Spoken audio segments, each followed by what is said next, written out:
live, and then I'm having to do some craziness here on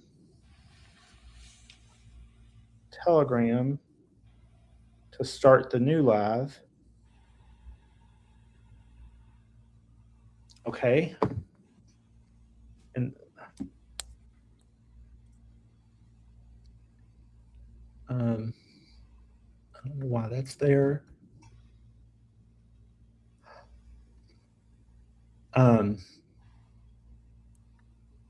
This was set up to go live on Sahir's Facebook, and it shouldn't, so I'm taking that off.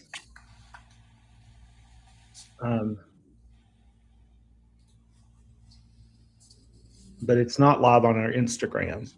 So back room, if you want to figure out how to make us live on Instagram, that would be fabulous.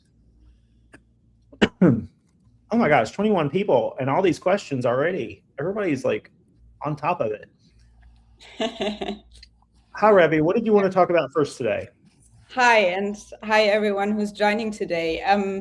I think first it would be great if we give an update on existing lawsuits, because we're getting lots of questions, what's happening, and I personally would love if you want to start with what's happening in the DV 2025 lawsuit, because that's a wild development.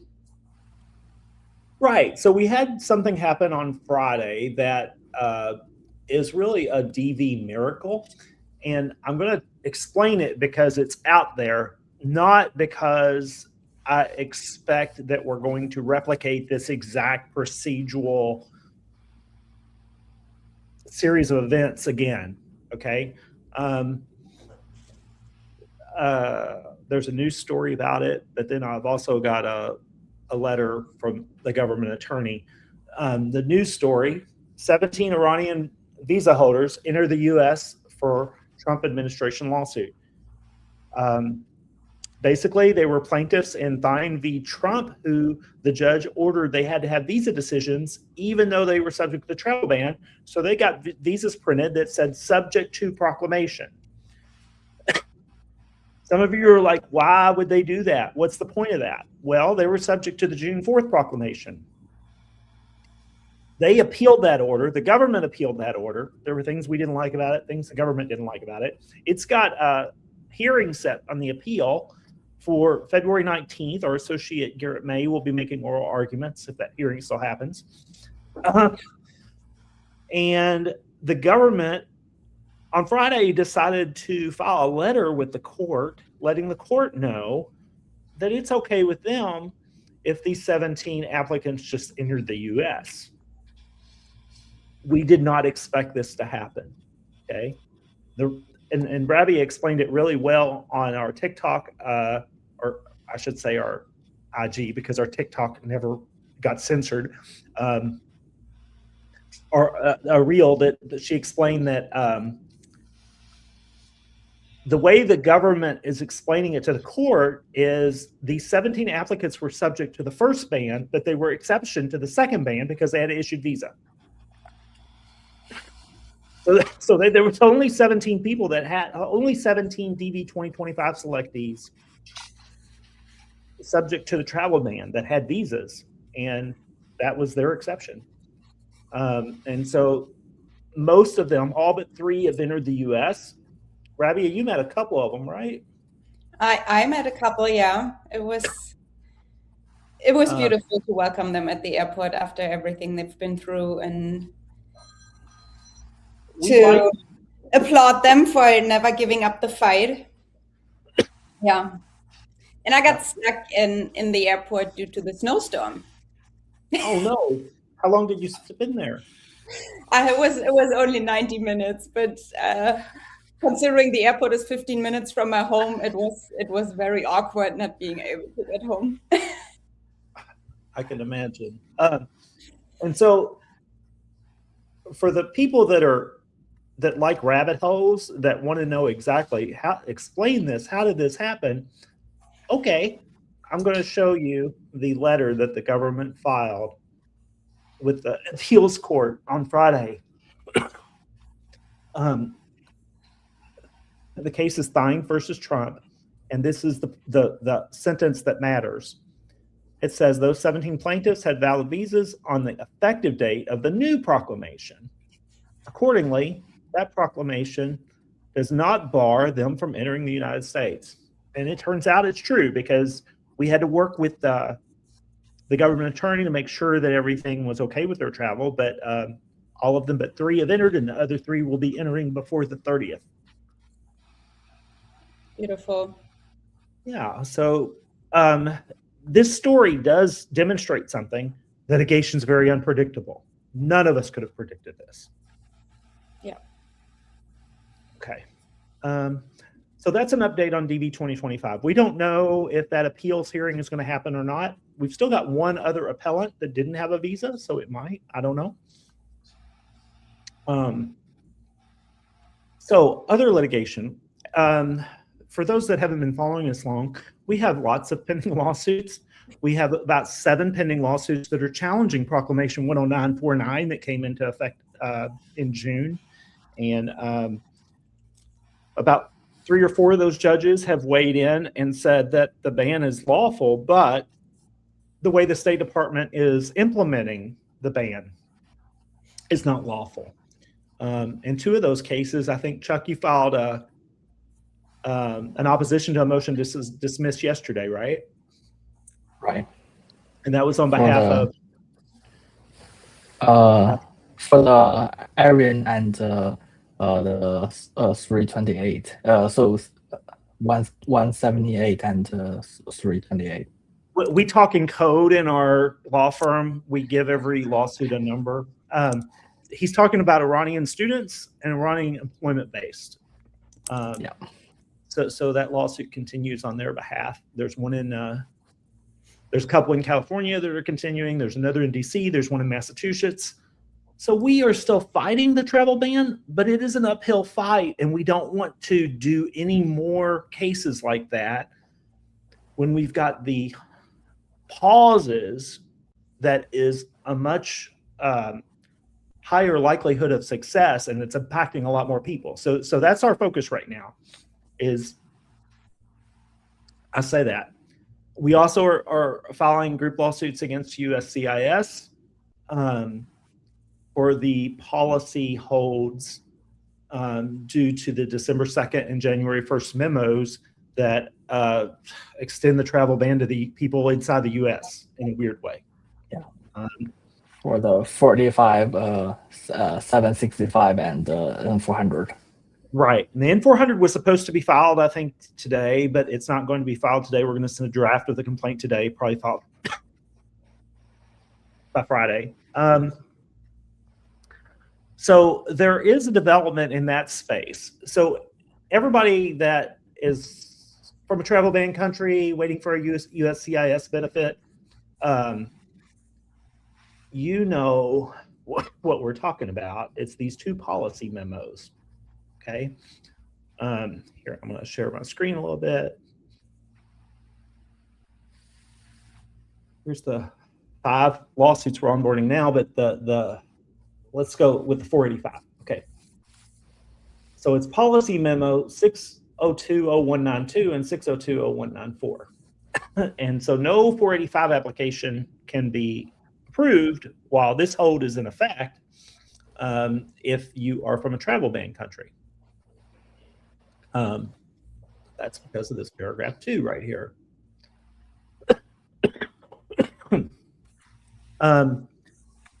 The administrative record, that's the government's records that implemented, that came up with this policy and explained what the purpose of the policy was, and then actually implemented that policy. That's the administrative record. In a lawsuit that we are not talking publicly about, so I'm not like sharing the docket entries or anything. I'm telling you, we did get a judge ordering the government to produce the administrative record by February 3rd. So that cat will be out of the bag on February 3rd. Here's what I think it's going to show. Chuck, add if you think it's going to show anything else. I think it's going to show that they lied. They say that the basis of this USCIS hold was this November, what day was that shooting? November 26th shooting, Afghan shooting of shouldn't call it Afghan shooting, CIA agent shooting of National Guardsmen in DC. That's what they attribute to. Here, I'm sharing the thing. I can show it. They say just said that. What? You really just said that, the CIA agent shooting. Yeah, well, I know I'll get in trouble. Anyway, so this is what they're saying was the background of this. I think that this administrative record will show that there were things, they didn't put the date that happened, actually, I noticed.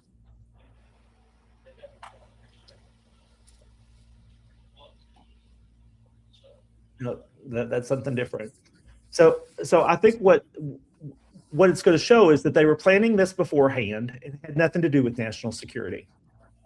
Yeah. Also, it's going to show that they didn't consider the impact on immigrant families. It's going to show that they didn't consider the impact on people being able to work in the U.S., on hospitals being able to run, because we need doctors that need work authorization. Same with like scientists, professionals, engineers. Taking people's ability to work that are responsible for making the world work is just not a good plan. I don't think they considered all that stuff, and that means it's arbitrary and capricious. And so it's going to be helpful to us prevailing in those lawsuits. Chuck, anything else you think is going to be in that administrative record? I don't know if that will tie to the project 2025, but that's their plan. In the beginning, they plan. Pasted project 2025. I don't have a napkin here. It could be napkin sketches by Stephen Miller that have pictures of brown people and then big X's on them, because he's like a 12-year-old in his brain, and that's probably how he's dictating this policy to the people that are implementing it. I'm wondering why Trump, who wants to be so important, completely gives up the reins. I mean, it's very clear that when it comes to all these topics, he has nothing to say. He is not in charge. Yeah, Stephen Miller's really the president. And I think that if we would talk about that more, it would cause Stephen Miller to disappear. Because when we said it about Elon Musk, you notice he's not in the government anymore. Yeah. Yeah, I was just about to say that before Miller, Elon Musk was the president. So I'm going to send a single tweet after this show that says President Stephen Miller. The hardest thing about it is I can never spell Stephen right, because I don't know if it's a PH or a V. Which is it? It's a PH. PH. Okay. I know that so well because I avoid tagging him, because I don't want this account to be tagged by me.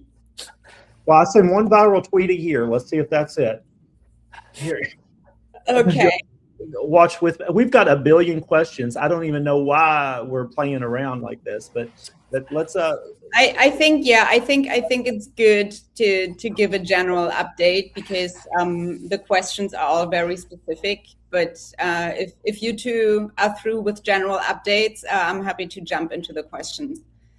Go ahead, Chuck. I would add a vampire president. A what? Vampire. Vampire president. Are you saying Stephen Miller looks like a vampire? Yeah, definitely. He does. I never thought about that before. There are lots of vampire memes about him out there. Yeah. You all are always on Reddit. That's where this is. Let's jump into the questions. You want to choose them? Yeah, let's get into questions. And the first question is from Luke Parton. I believe I still don't have the ability to put things on the screen, but next time I will. So Luke just onboarded to the DB 2026 lawsuit, and we can jump to the next post of. Thank you, Luke. If it would be beneficial to upload a job offer letter or 221G, and I believe that's needed. The job offer letter is helpful for the embassy, right, to overcome the public charge assumption, but do we need that for the lawsuit filing? No, we do not need that for the lawsuit filing. Okay. So for the lawsuit, only the documents that are requested in the questionnaire. And I'll add to this because it'll guide future questions maybe. This lawsuit is about what the State Department's doing wrong. It's not about what you're doing right. It's not about your eligibility for the visa. Okay, the lawsuit's about what the State Department's doing wrong. Okay. Okay. Then Artyomlonov, it's a whole bunch of texts that all belong together. So I will just jump to the first question. He's asking you to explain, he's worried that the State Department will just freeze the visa bulletin, and you said that you wouldn't argue that in the DV 2026 case. If you could explain why. Okay, what's the legal theory that says there's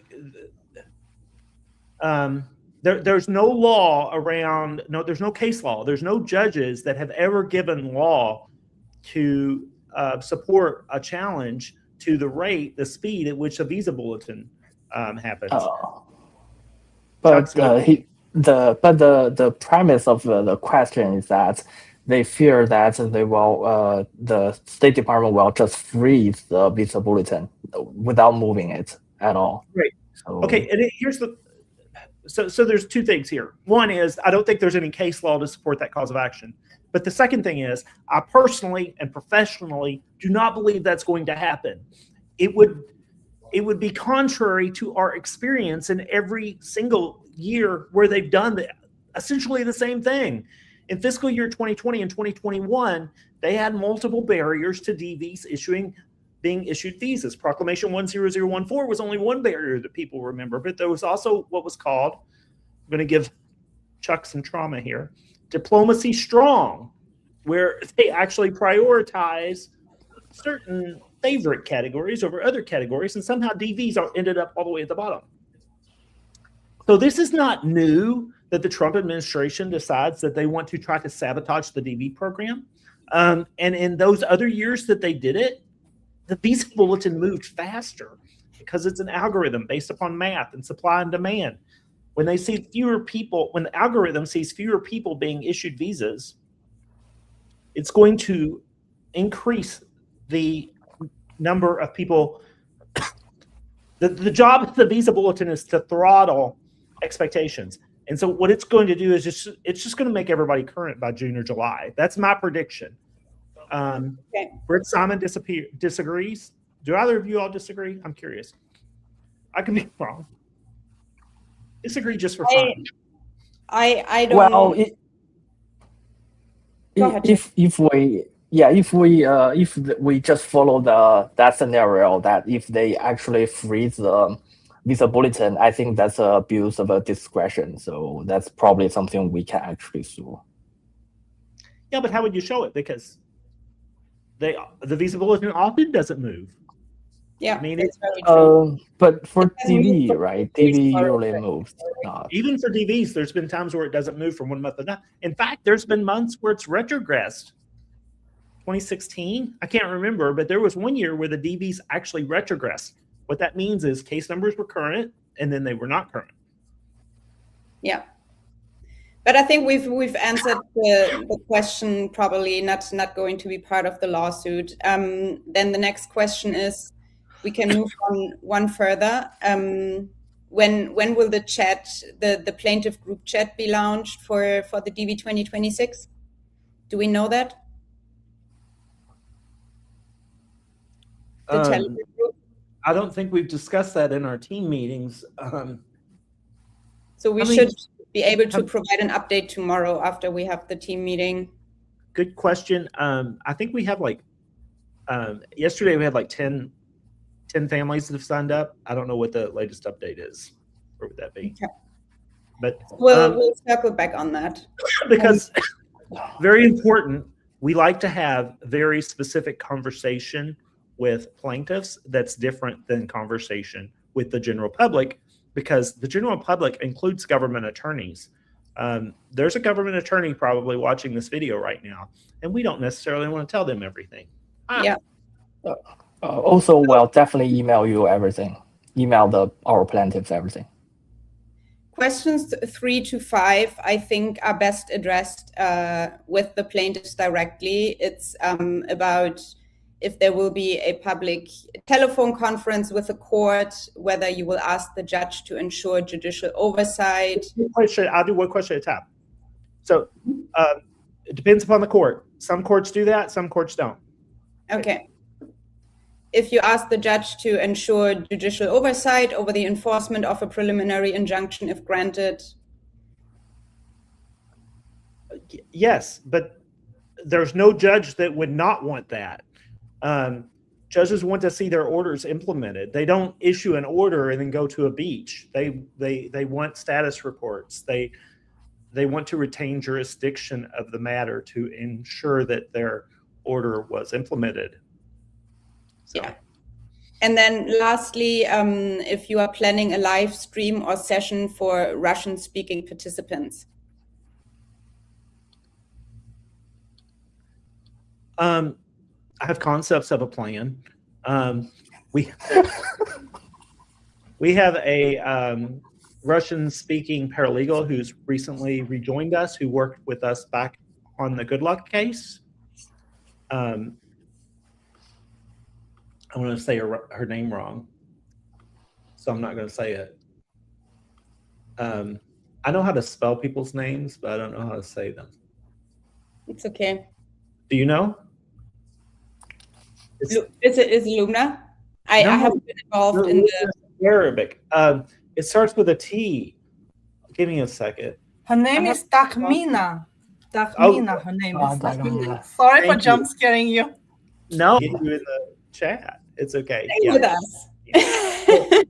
I've talked to her, and she is going to do a AMA, like a frequent Q&A, but we haven't scheduled it yet. Awesome, thank you. Then Junior Roderick from Turkey has a DV 2026 case number 13,000. His question is, if we jump to the next, why do you not file the lawsuit as a class action if the class actions are not more effective? That's two questions. Gosh, I'm sick. I do one question at a time.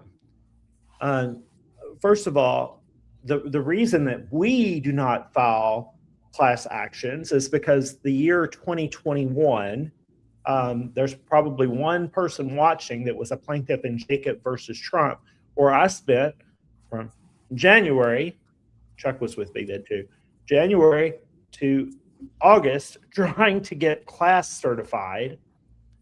We had like 1,000 plaintiffs, and then the judge dismissed half of them in California, and then it got transferred to DC.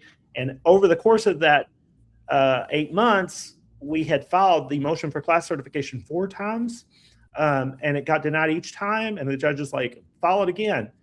And the plaintiffs did something close to what's called mutiny, where they were ready to catch me on fire because they said, why do we care? Why is our focus the class? Can you just get us, we paid you, we hired you, can you get us relief and let's go home? And so we didn't file that last motion for class certification, and DV 2021 relief was confined only to plaintiffs. And that's sort of been the way we've done it since 2021. We only work for the people that hire us. And as for the second part of the question, aren't class actions more effective? If you've got time, there's a class action that against the government for the travel ban that was filed in 2017 called Amami Pars that eventually won summary judgment in 2024. Okay, and so the summary judgment in 2024, the remedy was like, hey, if you were rejected by the travel ban under 212F during the first Trump administration, you can get priority appointment, or you could get a waived fee. Some of those people are dead. that was a long time ago, from 2017 to 2024. So not all class actions are like that. But if you introduce a motion for class certification inside a lawsuit, you're asking the judge to do a significant amount of work that's going to distract away from the work of the merits of what you want. So I'm not class action. I'm not looking to certify a class. Other attorneys can do that. Maybe they get to be the class representative or whatever, but usually that slows things down, and I'm not in the business of slowing things down. Thank you so much. He also says the 17 DV 2025 winners were able to enter the country thanks to a loophole, right? They were just lucky. A loophole that would not have happened had they not been participants in a litigation. Correct. They only got their visas issued because they were already plaintiffs in Thine v. Trump. They were the only Iranian DV selectees to be issued visas without an exception after June 4th. Yeah. So pretty exceptional situation. Yeah. The next question is, do you think there's a possibility of reserve visas this year, like in previous years? What's your opinion on that? I think that there's less than 1% possibility. The DC Circuit in our good luck case actually found that federal judges do not have that authority. So the only way that could happen is if someone filed a lawsuit outside the DC Circuit and that judge reserved visas. I don't know who's going to do that. I don't think it's going to happen. I think it's unlikely. But there's an advantage. Chuck, do you want to explain what the advantage is of federal judges not being able to reserve visas? Probably that will confine the deadline to December 30th, so that the judge will have to make a decision by then. That's what you are going for? Yeah, well, September 30th. Yeah. Basically, before, when we tried to file a lawsuit sooner, like Hacking's case in 2020 called Win, the judge said, you know what, this is too early. They've got plenty of time to get relief. And the judges always knew that on the last day they could reserve the visas. Now they can't do that. So they know that if they want to hold the government accountable, they can't wait to the last day. They have to give us relief earlier in the fiscal year. That's why for this DV case, my goal is June. I'm hoping for a order on the motion for preliminary injunction in June. Thank you. And he's just adding here for context, his country is not among the banned countries, so only subject to the DV. Then Amir is sending a little Stephen Miller on our screen. Thank you for that. Rainer is asking, Iranian parents of US citizens scheduled for IR5 interview in Abu Dhabi, no minority waiver. Should they still attend their interview? If not, how should this be communicated with the embassy or NVC? You all might disagree, but I just say don't show up. Because you're not going to get them to reschedule for three years in the future. And it would be a waste of time to reschedule them for a couple months from now because the ban's still going to be there. So I would just say don't show up. And because of Section 203G, send them an email. Go to Visa Navigator, send them an email, take a screenshot of it once a year.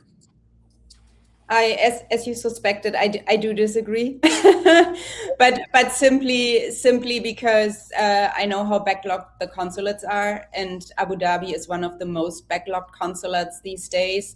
So freeing up an interview slot immediately after scheduling as soon as possible allows the consulate to schedule other applicants. Instead, I'm a big disliker of no-shows because it makes for empty slots and reduces consular processing capacity by too much.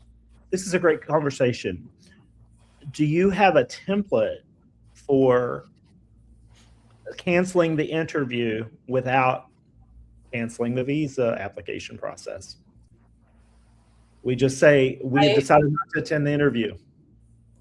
Yeah, I don't have a template. I would ask to postpone and inform the embassy that the applicant will circle back when they are ready to be rescheduled. And from there, follow up once every 12 months. Okay. I like that, and I'm adopting that, except I'm also realizing that a lot of those emails that you send to the embassy saying that, they're not going to read them because they don't they need to follow visa. Yeah. The visa navigator has an interview reschedule option.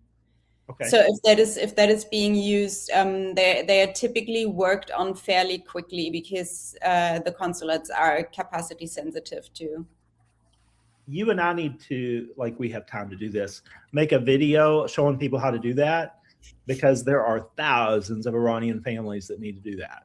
And not just Iranians, Yemeni, Sudan, Somalians, because they're scheduling for interviews that they don't need to go to. 39 nationalities, yeah. The thing is a different visa navigator different for each embassy? Yeah. Oh, so we can't make one video. Oh, I don't know. We'll put that off. That'll be something we do another day. Yeah, it would probably be a little guide on the website or something. Not a video, because each embassy is different when it comes to that. But we can find the largest common ground for all. Then for DV 2026 selectees, at what point do you believe litigation becomes necessary if visa issuance continues to be delayed? Today, now. That's why we're offering onboarding a group lawsuit that onboarding ends February 28th. We're filing March 14th. That's why. Okay. Then do you think DV 2026 selectees who are not current yet but will be in the coming months should consider joining group litigation early? Yes, we've answered that last week, right? Yes, but I need to explain it in ways that people understand. Mm-hmm. This is the train. I'm not saying there's going to be other trains. If you want to leave the station and there's only one train, you get on that train. You don't hope that maybe someday somebody's going to send another train. Yeah. If interviews continue, but cases are systematically placed into 221G or administrative processing, do you see that as grounds for court intervention? This is an interesting question. Okay. I mean, we don't need those grounds because we already have the blanket hold as grounds, right? Yeah, I'm not okay. So I think that the question is based upon this idea that our complaint would say, hey, they've put a hold on processing. And I don't think they've put a hold on processing. I don't think we're going to allege that. I think that they've put a hold on visa issuance. That's what we've seen. That's what they've said. And so we're going to challenge that they're not issuing visas. That's what we're going to court over. Thank you. Then could a decision in a different case related to the recent travel ban or country-based pauses indirectly impact DV 2026 processing? Great question. All litigation can indirectly impact DV 2026 processing. I'm going to give Chuck a trauma from remembering law school, where they teach you that in the US, we do common law as opposed to civil law. What that means is judges' decisions are precedents on future judges' decisions. So what the Circuit Court of Appeals says, that's the law after they say it. That is the law. It's not true I don't think it's true in France. I think that maybe not in Spain and countries that operate on civil law, but we do common law. So yes, any precedent could influence a future case. Sometimes it's binding authority, sometimes it's persuasive authority, but it could impact. Thank you. And then the next question is the train you just explained, if one should wait or... Right. Yeah, we can move to the next. How likely do you think a federal judge can vacate the USCIS memo and grant nationwide relief to everyone, not just plaintiffs? When do you expect judicial decision to be made on your lawsuit for AOS? Sorry, that's two questions. Let's do the first. When do you think a federal judge can vacate the USCIS memo and grant nationwide relief? Right. The question is, how likely do you think? I think that there's 85% chance that will happen, but it's not even pending right now. There's no class action lawsuit. And I say that Jim Hacking did not file a motion for class certification, did he? And neither did Cuck. So no, there's no motion for class certification. So I think it's likely when it happens.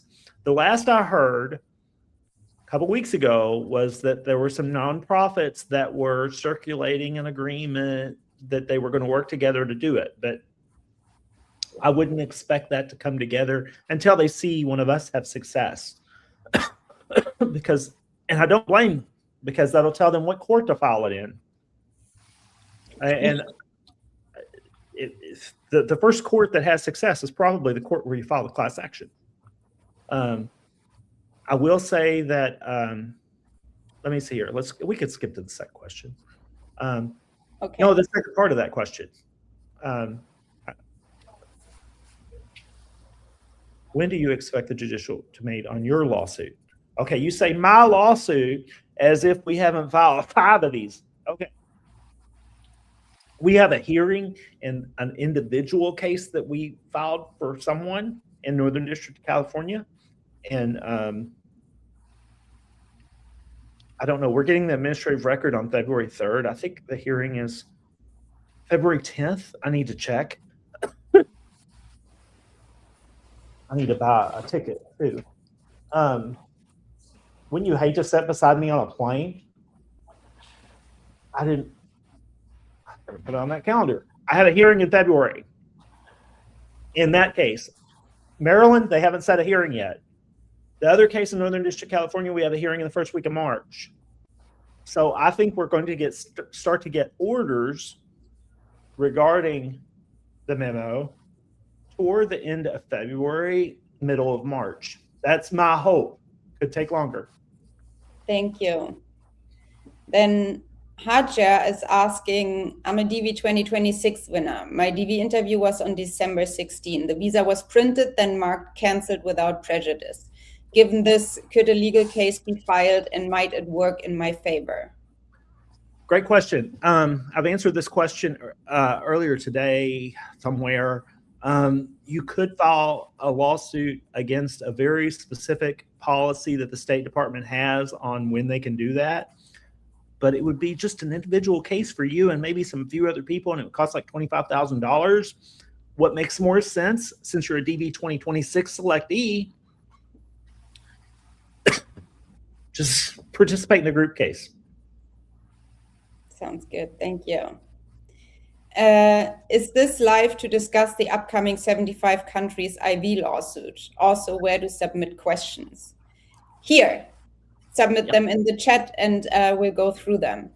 Every Wednesday is live. Every Wednesday is to answer all questions that you folks joining us are submitting.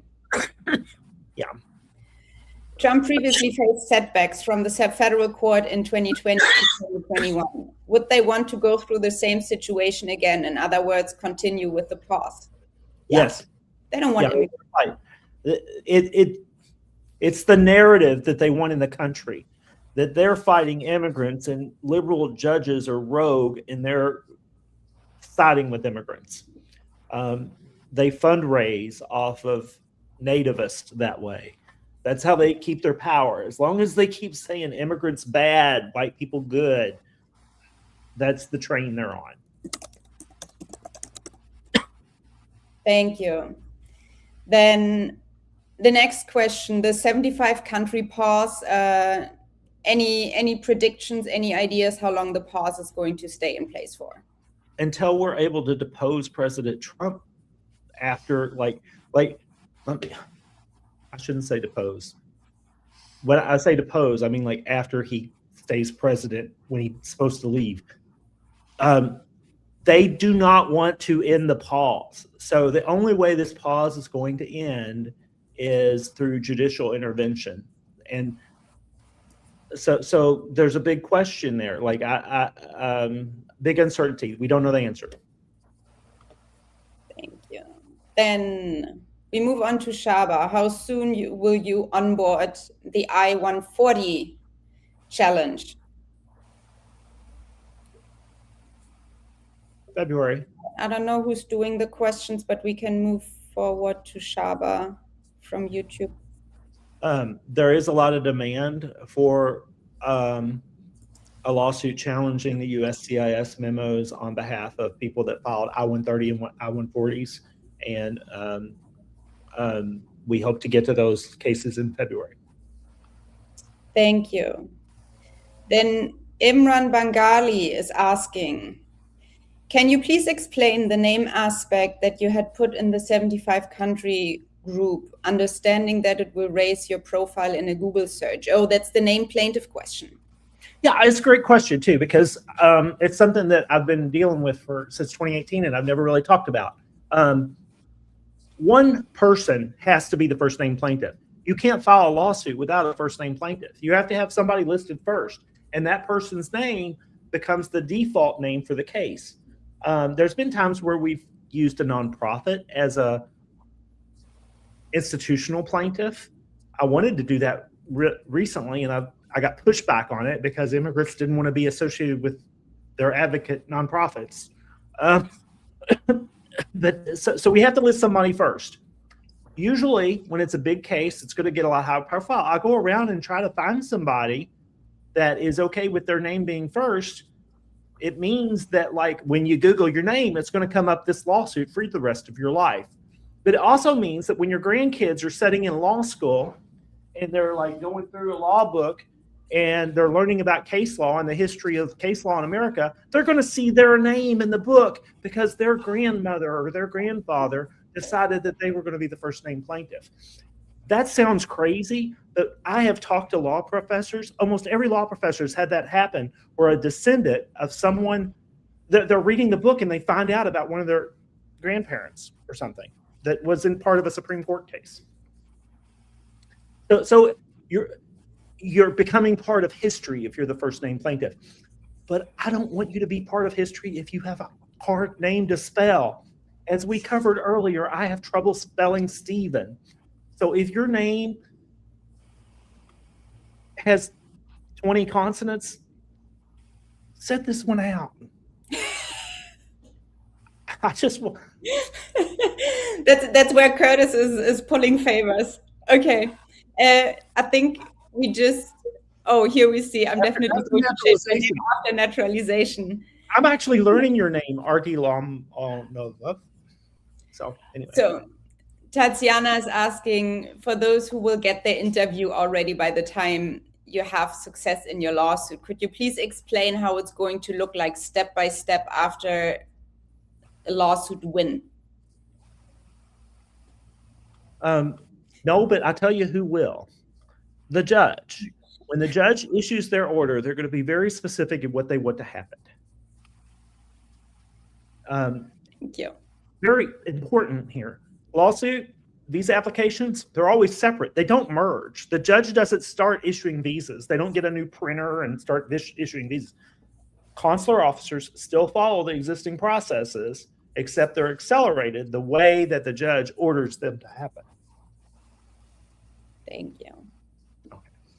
Okay. Will you upload the recording of this to your YouTube channel after? Yes, we will. Eric says, hi, first time here. Hi, Eric. Do you guys answer immigration questions? No, but we try to. Okay. Haja said, I'm a DV26 winner from Algeria. My DV interview was on December 16. The visa was, we already had that. That's a repetition. Guys, please don't post repetitions. It's just increasing the backlog. We are like NBC here. Just give us time that we reach everything. Right now, you have to wait approximately 20 minutes until we get to your question. If a lawsuit is filed and won, would visas be issued only to the plaintiffs, or would the ruling apply to all DV 2026 winners as well? Right. So I could never tell you what a judge's order says before it's issued, but I could tell you the case, Supreme Court case, what is it, Chuck? CASA? CASA, the one that prevents nationwide injunctions or makes them very hard? Yeah. Or the birth citizenship. Yeah, so there was a Supreme Court case last year that told federal judges not to issue nationwide injunctions. There's been a couple judges that have found exceptions and waited to do it anyway. But for the most part, if you're expecting relief from a federal court in 2026, you need to be a plaintiff in a lawsuit. Thank you. Eric is a Canadian citizen born in Iran. His dad petitioned him in 2016, I-130 approved, interview in 2024 in Montreal, AP, of course, 20 months. Should I file a writ of mandamus or is it pointless? The guidance, my answer to this question would be on whether it would depend upon. Canadian citizen. You're right. So it's not, they've already got, okay. So there's two barriers and they have an exception to both of them. They have a exception to 10949. They've got an exception to the 75 country pause. Yes, I would do a weapon. I do a weapon of mass destruction. Don't do a weapon of mass destruction. I do a WOM, not a WMO. Yes, writ of mandamus. Yes, let's do that. Let's do that. That's what we do. We charge $7,000, $3,000 to start, $2,000 after we file the complaint, and then $2,000 after your visa is issued. We would file that either in DC or Eastern District of Virginia, because that's where the National Vetting Center is, or where your dad lives, because your dad lives somewhere in the US, right? Thank you. We can skip this. The next question from J.R. Roderick. Once the fiscal year ends, can we say it's over, or is there still a possibility of something happening even after September 30? I want to say it's over, but then this weekend proved to me that I don't know what I'm talking about, because there's always some weird thing that could happen. But yeah, generally it's over. Yeah. Lindsay Sterling is asking, is there a lawsuit on the horizon for families from the 39 country travel ban? Not on the horizon, but on the behind us. Like, we're still working on it. We have pending lawsuits on that. We're not onboarding a new one. Thank you. Saira Tariq is asking, hi, current CR1, while waiting for case to move to NVC and later become DQ, interview, etc., if petitioner decides to stop working and pursue education, will a joint sponsor be needed, even if petitioner has enough already to support the beneficiary? Does having a joint sponsor weaken the case or negatively impact it? I don't think, since you already have that's a family base, so as long as you have valid for 864, then that's fine. No, you don't need additional joint sponsor, and that's even if you have one that doesn't negatively impact it. If you can't meet the requirement for the 864, then that's negative impact. But as long as you meet the requirement, then that's okay. Yeah, I don't think they're going to be able to, though, because they haven't even completed it yet. And if you complete it 864 and say you're not working, they're only going to rely on how much money you have. And they say they have enough. I don't know how much is enough. I mean, you got $1 million. Well, then maybe a joint sponsor would be okay. Yeah. Yeah, probably. I think assets are really a hit or miss. No matter how much it is, they always want to see W-2 income or 1099, but as stable as possible. Yeah. Okay. But it never weakens the case to have a joint sponsor. All right. Same one. This is the same. Hind Al-Lami is asking, if we move to the next, does the residence of the applicant for the 75 countries IV ban, it's a pause, not ban, create challenges in the court because the plaintiff is not living in the district where you are going to file the case? We're filing that case in DC, and you better bet Secretary Rubio lives in DC. So we're not going to have a venue problem.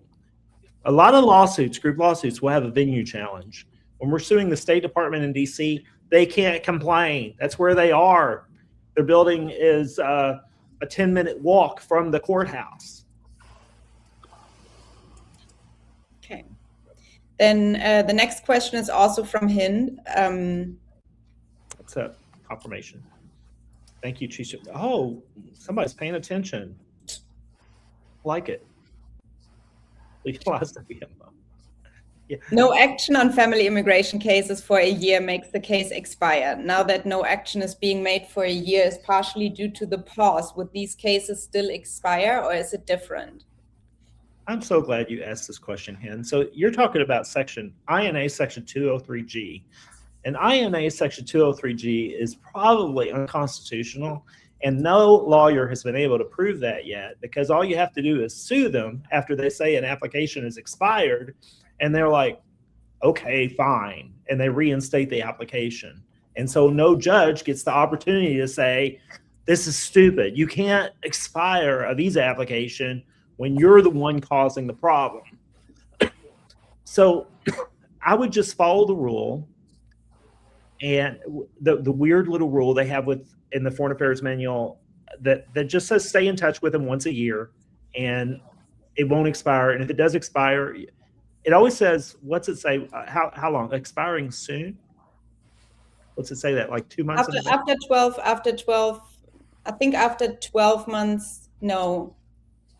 It doesn't always go into expiring soon after 12 months. Yeah, but you get a little warning. Yeah, you do get a warning. So the consular section is required to send you a case about to expire email. It's basically initiating making the case inactive, right? It's lined out in the FAM.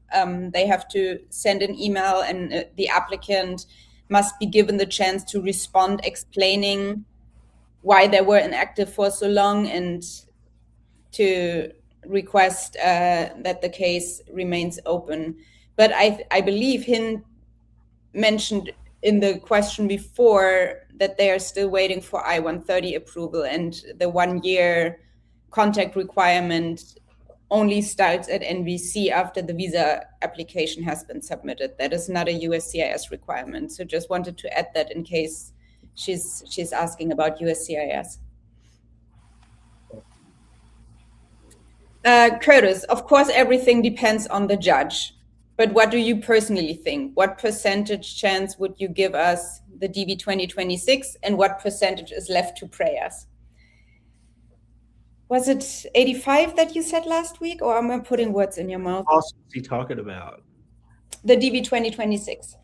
Yeah, I'm at 85% on that one and the pause one. Okay. I would say something interesting here. The DV one has an advantage over the pause one because you have the time-sensitive nature of the DV program. September 30th, poof, it's over. And that's a very powerful tool with a motion for preliminary injunction.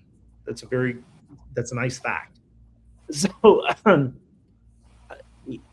even though it's two barriers with DVs, I'm still at 85%. Thank you. Also, not a guarantee. Eric, Curtis, just for you to recap, Canadian citizen in AP for 20 months is asking if it makes sense to wait with the mandamus lawsuit until the 24-month mark, or if it's fine to file after 20. Is there some magic happening after 2 years? No, there's nothing. I've spent 5 years now trying to. Once I had a spreadsheet and I tried to figure out where magic happened, and we've done like 1,000 of these lawsuits now, and I don't know. Sometimes we file a lawsuit after 6 months and the clearance comes. Sometimes we file a lawsuit and the delay's been 2 years and they want to fight us. And I'm like, what? Are you all nuts? Yeah. They fought me on one that was 6 years and lost January of last year, and they lost a motion for preliminary injunction on it. So I don't think waiting 24 months. No, don't wait. Okay. And you're welcome, Eric. We're happy that you found us here. Umut is asking again about the visa bulletin. Umut, this has been discussed, I want to say, almost 15 minutes earlier. So please look at the video later on. Mahmoud is asking, what if we win the case, but they make impossible demands such as a guarantor or a large deposit amount? If these requests are made, are they expected from large families or what? Mahmoud, are you asking about DV or 75 deposits? I think that's... Well, no matter what he's asking about, this is stuff that ChatGPT has told him, and it's technically true that when you win a motion for preliminary injunction, that the judge will, hold on a second.